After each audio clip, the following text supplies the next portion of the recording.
যুদ্ধ শেষ করতে যুক্তরাষ্ট্রের সাথে ফলপ্রসূ আলোচনা করছে ইরান। ট্রাম্পের এমন দাবিকে মিথ্যা বলে উড়িয়ে দিয়েছেন ইরানের সংসদীয় স্পিকার মোহাম্মদ বাঘের গালিবাফ। মন্তব্য করেন, বৈশ্বিক তেল বাজারকে প্রভাবিত করতেই মিথ্যা দাবি করছেন ট্রাম্প। ইরানের সাথে যৌথভাবে হরমুজ প্রণালী নিয়ন্ত্রণ করবে যুক্তরাষ্ট্র। ট্রাম্পের এমন মন্তব্যে কঠোর প্রতিক্রিয়া দেখিয়েছে তেহরান। সাফ জানিয়েছেন, বহিরাগত কারও হস্তক্ষেপ মেনে নেওয়া হবে না। চাই A1 SWR Pipe and Fittings. A1 Engineers #1 choice.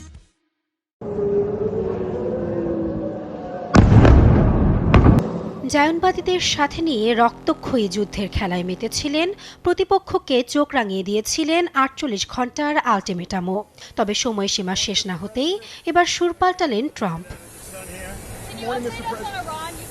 মার্কিন প্রেসিডেন্টের দাবি, যুদ্ধ শেষ করতে যুক্তরাষ্ট্রের সাথে চুক্তি করতে চায় ইরান।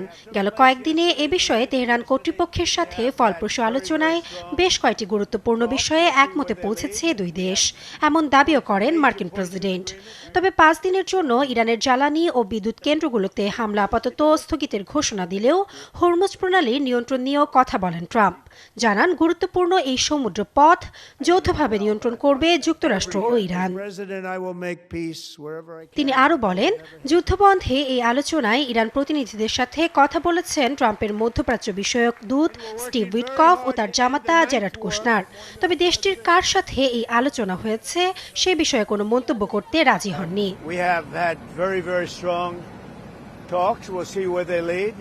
আমরা ইরানের নতুন সর্বোচ্চ নেতা মোজতবা খামেনির সাথে কোনো আলোচনা করিনি।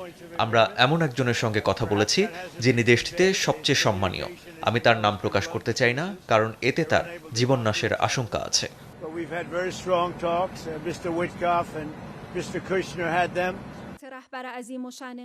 যদিও ট্রাম্পের আলোচনার দাবি নাকচ করেছে ইরান। বৈশ্বিক তেল বাজারকে প্রভাবিত করতেই ভুয়া তথ্য ছড়াচ্ছে মার্কিন প্রশাসন, এমন মন্তব্য করেছেন তেহরানের সংসদীয় স্পিকার মোহাম্মদ বাঘের গালিবাফ। অন্যদিকে এই অঞ্চলে বহিরাগত কোনো দেশের হস্তক্ষেপ মেনে নেওয়া হবে না বলে কঠোর হুঁশিয়ারি দিয়েছেন সশস্ত্র বাহিনীর মুখপাত্র ইব্রাহিম জোলফাগারি। এদিকে আপাতত জ্বালানি স্থাপনায় ট্রাম্পের হামলা বন্ধ রাখার সিদ্ধান্তকে স্বাগত জানিয়েছেন ইইউ পররাষ্ট্রনীতি প্রধান কাজা ক্যালাস। ওয়াশিংটন ও তেহরানের আলোচনাকে স্বাগত জানিয়েছেন ব্রিটিশ প্রধানমন্ত্রী কিয়ার স্টারমারও। যে কোনো পরিস্থিতিতে তেল আবিবের স্বার্থ রক্ষার ঘোষণা নেতানিয়াহুর। বিশ্ববাজারে তেল নিয়ে যখন চরম অস্থিরতা, তখন হরমুজ প্রণালী দিয়ে জাহাজ চলাচল নিশ্চিতে প্রয়োজনে বল প্রয়োগে জাতিসংঘ নিরাপত্তা পরিষদে প্রস্তাব উত্থাপন করেছে বাহরাইন।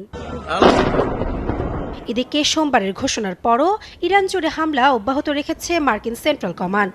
সোমবার রাতভর রাজধানী সহ বিভিন্ন শহরে ব্যাপক বিস্ফোরণের শব্দ শোনা গেছে। বৈরুতের দক্ষিণাঞ্চলেও হামলা চালিয়েছে ইসরায়েল। বিপরীতে উপসাগরীয় দেশ বাহরাইন, সৌদি আরব ও কুয়েতে প্রতিশোধমূলক হামলা চালিয়েছে তেহরান। নাসরিন আক্তার, চ্যানেল 24।